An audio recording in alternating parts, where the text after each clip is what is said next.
Alright. So, I try to make the explanation parang bulleted na lang po para hindi ka natatagalan manood nitong video na 'to, okey? What's important is you get the idea nung ise-share ko and then you try to put it on your notes para hindi ka po pabalik-balik dito sa video na 'to, okey? So, mas mabilis kasi 'pag you're going to scan lang, isang tingin lang sa notebook, okey, rather than, video. Pero mas maganda sa video naman 'pag nag-e-explain ka ng mga word problems, especially 'pag nagdi-discuss ka. So, hindi makikita naman dun sa notes yun. So, parehas mong kailangan yan, okey? Pero para ito naman mga references lamang po ito, is not solving ng problem.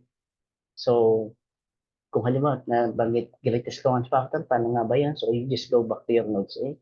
So, ito yung magiging explanation mo. So, ibulit mo na lang dun sa, notebook mo para hindi ka matagalan. Okey? So, just in case hindi mo naintindihan sa notebook mo, then you go back to the, references natin na itong video explainer na ito, okey? Pero I hope hindi ka na pabalik-balik dito sa video na 'to kasi matagal nga po 'pag video. Unless, 'pag problem solving po na hindi mo nasusundan, then do'n talagang kailangan mo yung video explanation, okey? So anyway, so bilisan na lang natin 'to. Greatest common factor, yun po yung number. 'Pag sinabing factor, 'di ba, mino-multiply mo yung dalawang number tapos may product. Eh, halimbawa 1 times 4 is equal to 4. Itong 1 at saka yung 4, yun yung factor ng 4. Puwede din 2 times 2 is equal to 4. Ito yung product, eh, ito yung sagot, eh, pero yung factor is yung 2 times 2, okay? So, if you're going to list yung factor ng 4, we have 1, 2, and 4, okay? Here, 1, 2, at saka yung 4. Yun yung mga unique digits, okay, na factor ng 4. Okay, so, kumbaga, ililista mo lang yung mga numbers na yun. Okay, going back, pabaliktad naman, eh, huwag na natin isama yung 1. So, how do you get 4? Kung may 2 times 2, right? Pwede. Pag 4 times 1 is equivalent to 4. So, yun yung mga factors o numbers na pwede mong i-multiply by another number to get 4. Sa 8 naman, ay pwedeng 1 times 8 o kaya 2 times 4. So, anong factors ng 8? We got 1, 2, 4, and 8, eh. Exclude na natin yung 4, yung 1 kasi lahat ng mga numbers, factor yung 1, okay? So, how do you get the factors of 8, eh?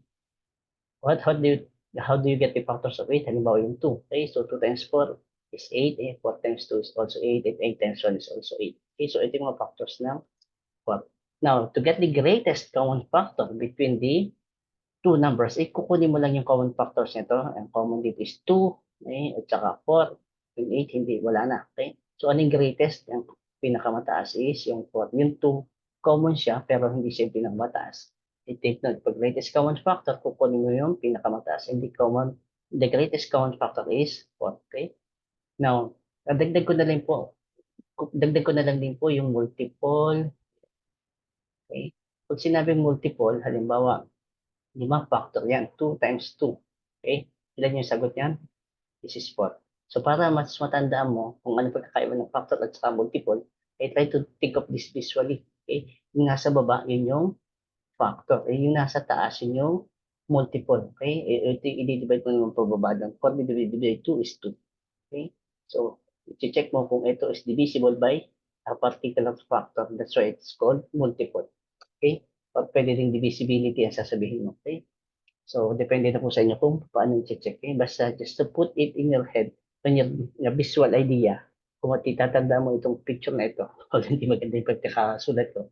But I hope you got this one, na yung may arrow na ganun, yung nasa taas yung multiple, so by factor. Kasi maraming nalilito niyan pagdating sa fraction yung greatest common factor at saka least common multiple. Okay? So, later makikita niyo yung GCF at saka LCM.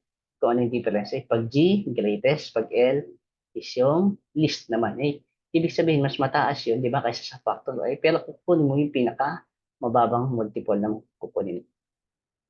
So, we're going to discuss more of it later on. But so now, tandaan mo lang yung multiple at saka factor yung pagkakaiba. Factor sa baba, multiple sa taas. Yun lang po yung essence nito video na to. So that's it. Medyo napahaba na.